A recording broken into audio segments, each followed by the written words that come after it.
पार्थ पवार आणि दिलीप वळसे पाटील यांना लोकसभेसाठी उतरवून निवडून आणून दाखवाच असं खुलं आव्हान जयंत पाटलांसमोर विकास लवांडे यांनी अजित पवारांना दिलं। शिरूर लोकसभा मतदारसंघातून दिलीप वळसे पाटील यांना आणि पार्थ पवारांना मावळमधून रिंगणात उतरवा आणि दोघांना निवडून आणा असं खुलं आव्हान शरद पवार गटाचे प्रवक्ते विकास लवांडे यांनी दिलंय।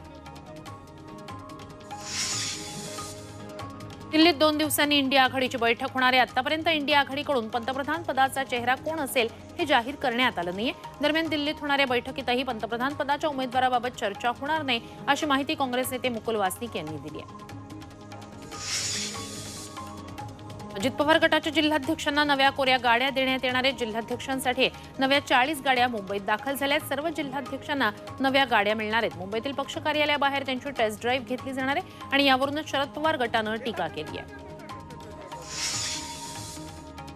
परकीय गुंतवणुकीत महाराष्ट्र नंबर 1। अमृत नोनी आर्थो प्लस, ये एक प्रूवन फॉर्मूला है। इसमें मौजूद नोनी फल के गुण और आयुर्वेदिक जड़ी बूटियां शरीर को जरूरी पोषक तत्व देने के साथ साथ हड्डियों और जोड़ों के घिसने, उनमें होने वाले सूजन और दर्द को रोकने में मदद करता है। दर्द मुक्त जीवन के लिए अमृत नोनी ऑर्थो प्लस। त्याची माहिती उपमुख्यमंत्री देवेंद्र फडणवीस यांनी एक्स या सोशल मीडियावरून दिली आहे। एप्रिल ते सप्टेंबर 2023 या कालावधीत राज्यात 65,502 कोटी रुपयांची गुंतवणूक झाली। कर्नाटक, दिल्ली आणि गुजरातपेक्षा झालेल्या एकत्रित गुंतवणुकीपेक्षा महाराष्ट्रात जास्त एफडीआय आल्याचा दावा फडणवीसांनी केलाय। राज्याच्या मुख्य सचिवपदी नितीन करीर यांची नियुक्ती होणार असल्याची माहिती सूत्रांकडून मिळते। सध्याचे मुख्य सचिव मनोज सोमनिक या महिनाअखेर निवृत्त होणार आहेत। त्यांच्या जागी करीर यांची नियुक्ती होण्याची शक्यता आहे। करीर 1988 च्या बॅचचे IAS अधिकारी आहेत। ते सध्या वित्त विभागाचे अतिरिक्त मुख्य सचिव आहेत।